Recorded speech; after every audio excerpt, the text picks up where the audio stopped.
If you want to know what's going on,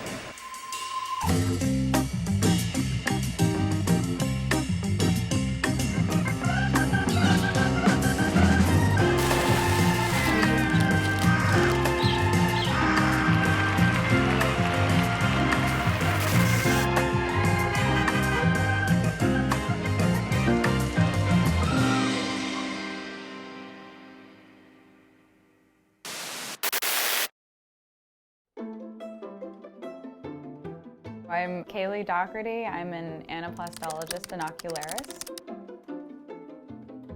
A lot of what I'm doing is basically hyper-realist sculpture. So I do everything on the face: eyes, ears, noses, orbitals, hemifacials. Each piece is custom made for each patient. It's hand sculpted and designed to fit them and their lifestyle, and hand colored and pigmented to their skin tone. It's kind of the extreme commissioned piece. A lot of medicine is a combination of art and science, and my field, it really is an intersection of the two.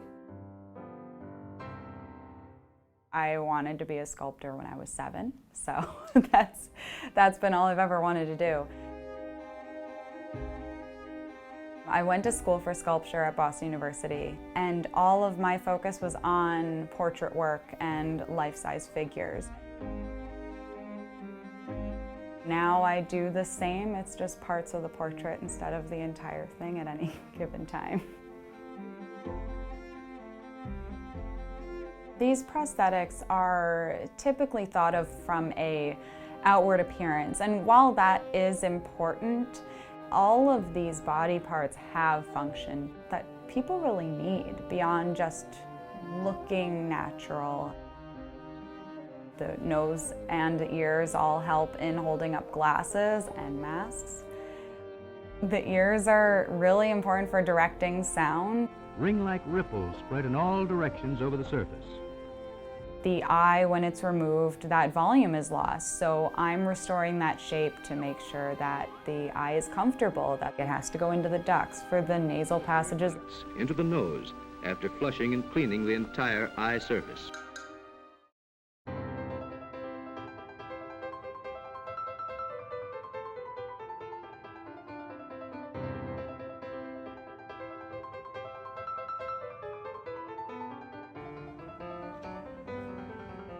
Today I'm seeing a patient. His name is Wilson, and he is here for 2 different prostheses, a nasal prosthesis as well as an eye.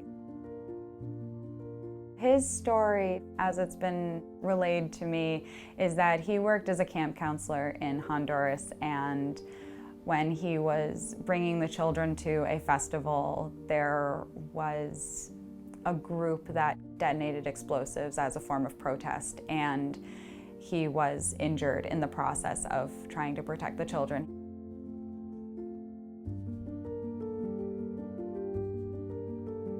So right now I'm mixing some silicones to press into his nasal mold. So I've mixed the 2 parts with a Thixo agent to get the right consistency, and then I'll be mixing in the colors to have it match his skin tone. So the veins are the only piece that are not just pigments. I want to make sure that this anatomy is restored in a way that he feels good about how he looks and how this works in his life.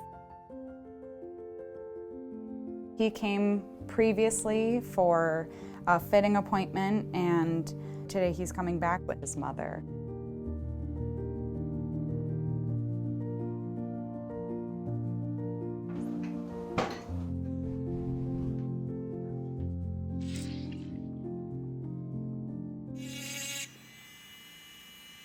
I look at my process as the design process. So when I'm creating these products, they are for my patients. See what Dr. B says. They need to be something that they can wear, that they can live with, that can meld right into their day-to-day life.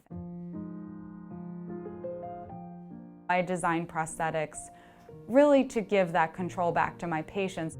If you want to tell your story, you absolutely can and should if you choose to. See? Yeah, so for But now, just we'll work by together. virtue of existing and missing an eye or missing a nose, that does not mean that now you need to become this poster person for that existence. I love making individual connections. Side starts to disappear, whereas that side you really see. If I get to sculpt and do something that I love to do and it's helping someone else, then that's wonderful. I prefer that the work that I do is not what's front and center. I want it to just support them to then live their lives the way that they choose to.